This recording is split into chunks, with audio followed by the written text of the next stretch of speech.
Hey everybody, welcome to another segment of Transitions Lab. Today's Transitions Lab is of course going to be my twist on an old favorite, accelerator or throttle control.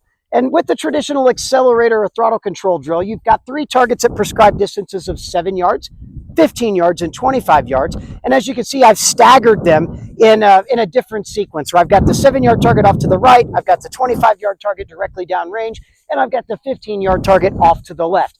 Doesn't really matter how you set them up. The goal of what we're about to experience with this particular exercise is continuous control, moving the gun from target to target. Now, where a traditional accelerator or throttle control exercise has us firing 2 rounds to each target, maybe performing or not performing a mandatory reload and then re-engaging the targets again, so either a 6-round or 12-round exercise, my twist on this is going to be to fire a total of 12 rounds in succession, 4 rounds to each target, and continuously move the gun from one target to the next. I'm still working on reducing the transition as much as possible, but then also having the associated splits to each distance or difficulty of target to not be higher or lower than what it takes to transition the gun from target to target. So I want to reduce the big pauses that it takes to move the gun from 7 to 15, or that big pause it takes to move the gun from 15 to 25, whatever the case may be, and make it as continuously as controlled as possible. This is a great kind of an extended drill. It can be an ammo burner to really hone in visual acuity to what's needed as far as confirmation levels to each target. And the goal is to switch that confirmation level immediately from target to target. I really like to do this when I'm running my limited optics or high cap gun, to be able to limit it to 6 rounds per target for a total of 18 rounds. For the sake of the drill though, depending on capacity restrictions or capacity I may have in the magazine on the gun, if I were to shoot this with say a 10-round capacity gun, I would fire 3 rounds to each target, again, just to elongate the amount of time or exposure I get visually to each sight picture or sight confirmation level to each target. For the sake of demo today, I'm going to just limit it to 4 rounds per target, and we're going to set this up and I'm going to show you what this looks like.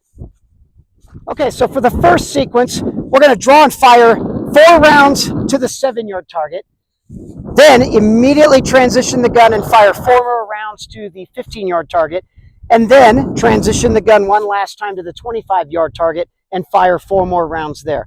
The goal is, again, to very efficiently and deliberately decrease the speed only as needed for each of the targets based on the sight confirmation levels we need, trying not to have big gaps or breaks in between each of the targets. This is supposed to be continuous control. Stand by.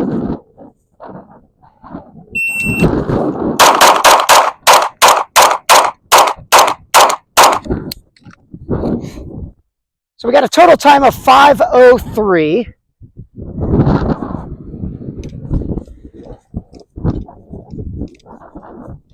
And we've got 4 alphas at 7.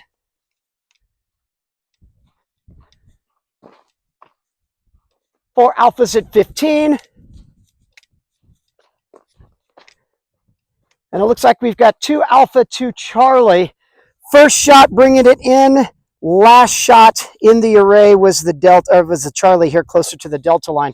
So a little bit more refinement needed at the 25-yard target. But looking at the data, this is the important part. We've got draw to the first shot of a 125. Not bad. 21 split, 24 split, 25 split. Then a 37 transition that then sets the pace of shooting a 35, a 34, and a 34 transition or splits on the 15-yard target. Then a 42 transition that then dictates the pace of a 41, a 42, and a 43 split on the 25-yard target. And we ended up with 2 Charlies on the entire drill. So currently, when you first set this up, I'm going to give you some permission to kind of bleed some Charlies or bleed some hits on there just to learn kind of the sequence of events and how efficiently we get the gun transition from target to target. Once you sort out those little details, then we start working the accuracy back into it And we plan on, obviously, the Charlies at 25 yards to go away. So stay tuned. I'm going to paste up the targets, and I'm going to show you just a couple of pitfalls that we happen to see on this drill or this exercise that can kind of hang you up, and we're going to look at how to correct those. The most prevalent mistake that I see shooters make on this exercise is exaggerating the pause between each target. So instead of treating it like a 12 or 18 round full course of fire, they break it down into 4 or 6 round elements. So they draw as quickly as they can to the 7-yard target. They fire their 4 or their 6 rounds, whatever they choose. And as soon as they end there, it takes them a moment to process what they've done and then move the gun. And then they'll over-confirm the sights for the second target and then fire the 6 shots or the 4 shots there again, and then do the exact same thing at 25. That's a huge time waster, as well as it gives you too much time and it takes away your ability to process information on the fly. So what it looks like is something like this. I'm pretty sure we're all aware of kind of what this looks like.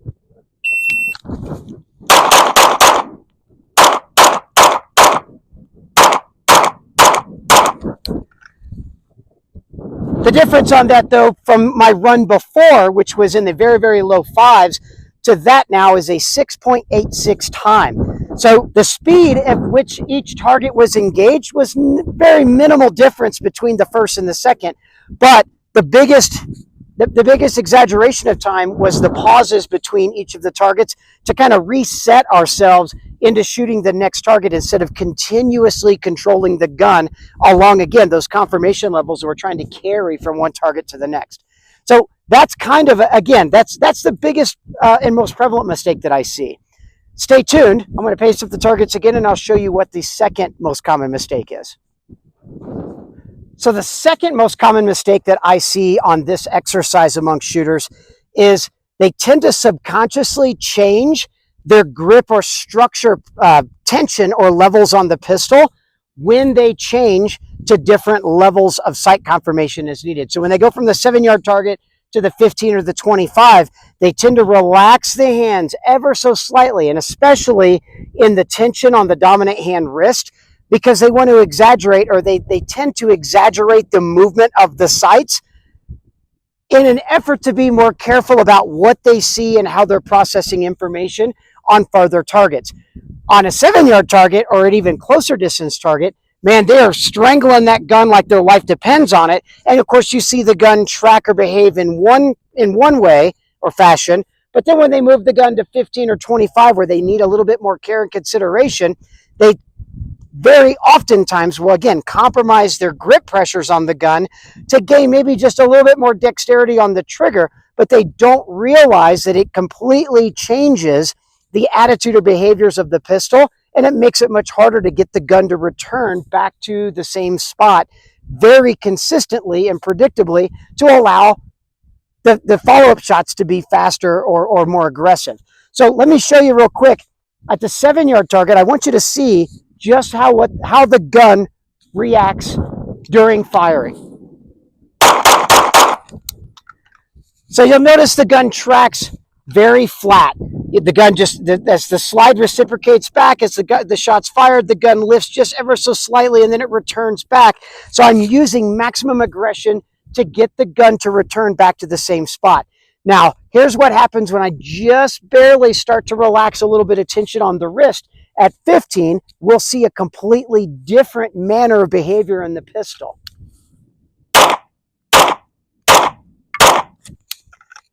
It's not super noticeable, but if you're really paying attention to the details, whether you be looking from the side view of the gun or most importantly from behind the gun, you'll notice that the sights lift and the sights return a lot more pronounced than they did in the run before or at the 7-yard target. At 25, it becomes very pronounced.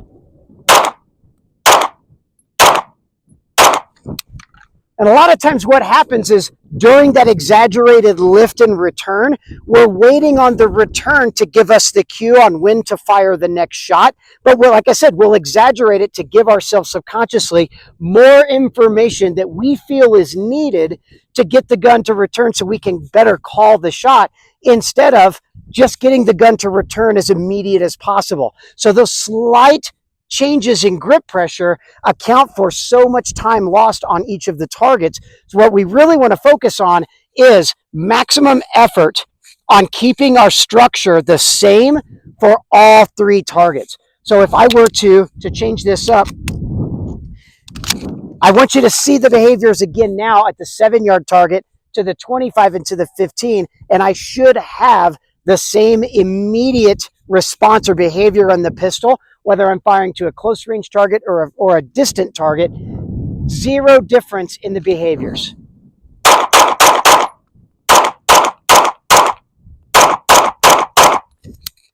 So you'll notice just with the tension maintaining on the pistol at all times, the gun returns so much sooner that I'm able to start firing that next shot. This is what reduces the time, obviously, on the drill, allows us to shoot faster splits, but also allows us to maintain that, again, that continuous control from target to target. So this is, again, another one of those things. Subconsciously, we don't even realize that we're changing the pressures ever so slightly, and it makes for a gun that behaves very erratic to each of the targets. So now that we've dialed in the diagnostics on the drill, now it's time to start changing up the sequence. So instead of this time going 7, 15, then 25, we can shoot it far to near, we can shoot it left to right, right to left, or this really challenging sequence I like, which is drawing to the 25, then transitioning to the 7, and then finishing on the 15. There we go. Stand by.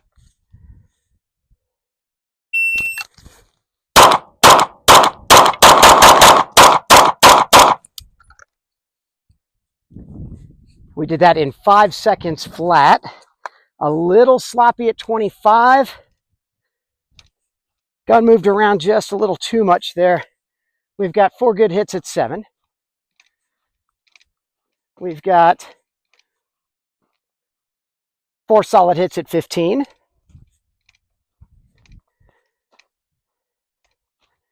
And we've got 4 hits at 25. This one I would have called just a little bit higher. I didn't like the way that one felt, but there is the continuous control exercise. So hope you guys like it. Give it a run. Let me know in the comments what you think. And I'd be hard pressed to find that you don't find this one very useful to put in your arsenal of drills and exercises. Anyway, thanks for tuning in, and hope this helps out. Till next time, stay safe, guys.